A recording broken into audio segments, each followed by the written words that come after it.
So in January of 2014, hundreds of Indian LGBTQ plus activists, including the indigenous queer community called the Hijras, took to the streets of New Delhi to protest Section 377, a law created during the British colonial era to criminalize homosexuality. My gender, my right, my sexuality, my right, activists chanted as they waved their rainbow flags and wore colorful face paint.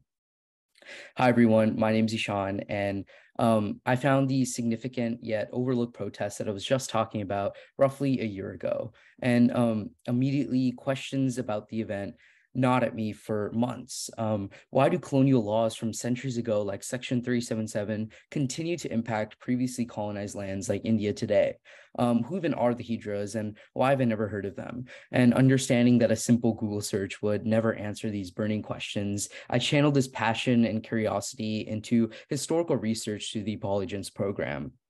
And with the help of my mentor, Dilira, and after translating Indian primary sources and accessing British archives, I crafted a 26-page Chicago-style research paper that analyzed British colonialism's detrimental impact on India's Hijra community and the repercussions today. But before I begin, I think it's incredibly important to establish who the Hijras even are, since they're often incredibly overlooked in our historical narratives. And while their identities are complex, Hijras are essentially an indigenous community native to South Asia. They are cross-dressing people assigned male at birth who willingly practice homosexuality and date back to early pre-colonial times, according to religious texts. In fact, my analysis of Hindu scriptures revealed that pre-colonial Indians were incredibly tolerant, if not accepting, of Hijras and queer people. Just one example that I used to prove this was that Vedic texts idolized a deity called Shiva and a multi-gender blend of himself and his wife, Parvati, which you can see on the right side of the slide. And since Hinduism was a cultural and moral guide for most pre-colonial Indians, believers of the religion were taught to accept and even worship LGBTQ plus individuals, including Hijras. Yeah, in fact, pre-colonial Indians communities often recognized Hijras as powerful demigods capable of blessing and cursing people. And they often held esteemed occupations in society, including tax collectors and general court intermediaries.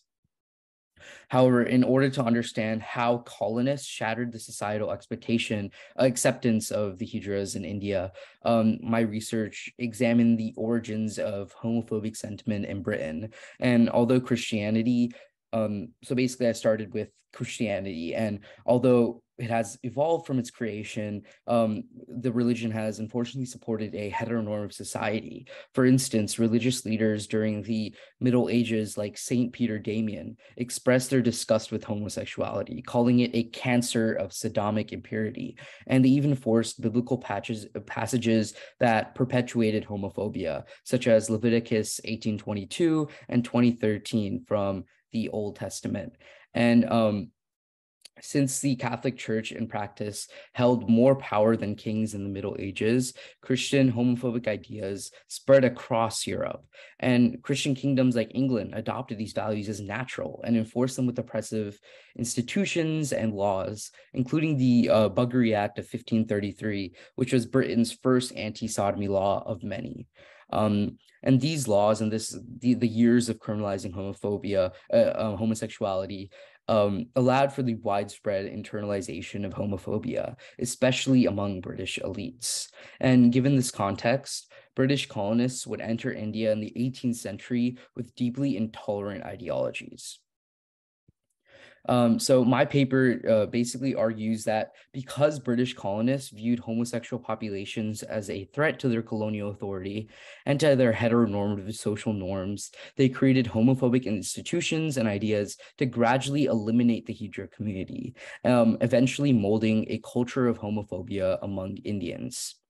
So after August 2nd, 1858, the day the British Crown formally took over India, colonists engaged in a process of classifying and dominating the deviant fringes of society, who they thought were the greatest threat to their authority. The deviant fringes of society included the Hijras. So to deal with this Hijra threat, in the 1860s, the British established Section 377 of the Indian Penal Code, which you may remember me mentioning earlier. And this was based on their very own Buggery Act of 1533 and essentially made homosexuality illegal in India. Shortly after, they created the Criminal Tribes Act to more closely regulate, surveil, and ultimately gradually exterminate the Hijra community. Additionally, the British continuously portrayed the Hijras as an unlawful tribe and associated them with stereotypes of dirtiness and immorality through colonial propaganda.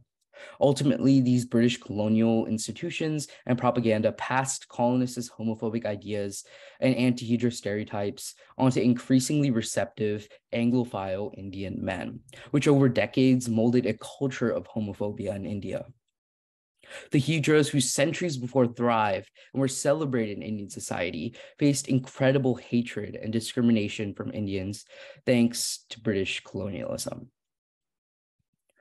So on August 15th, 1947, India gained independence from British rule, but the queerphobic laws and ideas ingrained in India's society exist as a devastating colonial legacy to this day. Despite tireless activism, only until 2018 did the Supreme Court of India repeal the British instated Section 377 from the Indian Penal Code. And the amount of time it took to overturn the law demonstrates the sheer impact colonists had on the norms of gender and sexuality in Indian society. Making matters worse, Hijras now suffer from the absence of social security, disproportionately lower access to employment, and inequities in healthcare, just to name a few, all because of Indian society's prejudice against them. Ultimately, even after the colonists left, Indians chose to continue British values, norms, and culture, and to even view them as superior. My research argues that decolonization, allowing Indians to question these colonially imposed ideas and laws and revalue the pre-colonial cultural norms that the British forced them to forget, is the only way to ensure justice for queer people and the Hijra community today.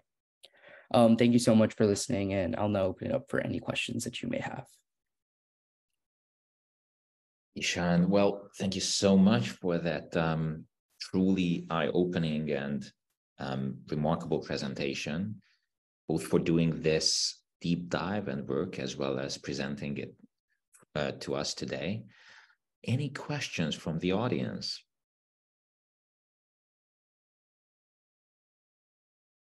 Feel free to use the Q&A or the chat. So Lydia has a question. Lydia, do you want to come unmute yourself and ask the question? Sure, thank you so much. First of all, thank you, Eshaan. That was an amazing presentation. I was just wondering what inspired you to research this topic and how did you find it? Because obviously it seems to me that from your research, this is something that is underrepresented in educational institutions and something that people might not know about. So how is it exactly that you found out about it? Yeah, so thank you. That's a great question. And so I think my interest in this sort of fields just stemmed from the fact that I guess LGBTQ plus history and just ideas are underrepresented in history himself. And then I was just going through sort of the history that I wanted to represent in my research. And I think my ties with the Hijra community, my personal ties with the Hijra community as an Indian, sort of led me to the community and just highlighting them through research. And I always wondered why, like, my grandparents, whenever I visited India, would like sort of like shield me from the community. And that sort of like stemmed my interest in curiosity and just researching queer movements in India and ultimately the Hijra community.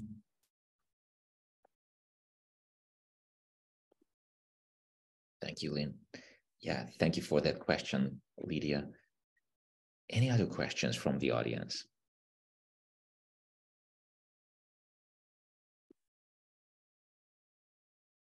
So while others formulate their questions, so Eshaan, one question from me. Were there other LGBTQ communities in India besides the Hijra community during pre-colonization? Yes, there were many. I think if I was to do a future research, it would definitely be analyzing those. So the Hijra community largely reside in northern India, and that's where my research naturally went to. But I know there's many in southern India, and I know there's actually many indigenous LGBTQ plus communities just outside of India as well. There's the Two-Spirit community in North America. There's the Mushe in Mexico. So I think if I was to continue this research, I would highlight those communities and their history, and also create sort of like a cross-cultural comparison, analyzing what the indigenous queer communities have in general in common and what they have in difference, and how that can ultimately be impactful. Got it. Any other questions?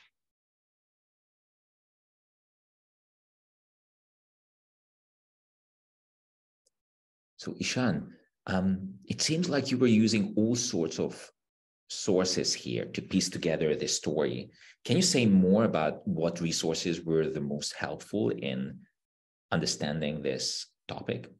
Yeah, so definitely, I think one of the biggest struggles that I had with this research was finding primary sources, and especially pre-colonial primary sources. And in fact, that I think the fact that they are so inaccessible just speaks to the sort of like Eurocentrism and in scholarship today, and helped me realize like the importance of my research. So what I did was I sort of like refined my search terms, and in order to craft like the pre-colonial history, I went to Hindu scriptures and asked my parents and grandparents to help me like translate them. I also like accessed the British archives from on the internet, and reached out to archivists to help me with that. Yeah, but it definitely was a struggle, but I think I definitely came out better after the research. Yeah. And what was the biggest learning for you? I think the biggest learning was just going into the research without like any sort of biases or any sort of preconceived notions, and allowing my primary sources and secondary sources to sort of build my argument. And yeah, and I think that was definitely the biggest learning curve, but my mentor definitely helped me with that a lot. Well, Eshaan, thank you very much for this historically deep diving and thoughtful presentation. And I'm sure there will be many other questions, and reach out to Eshaan directly as we continue with the presentation. So thank you very much, Eshaan.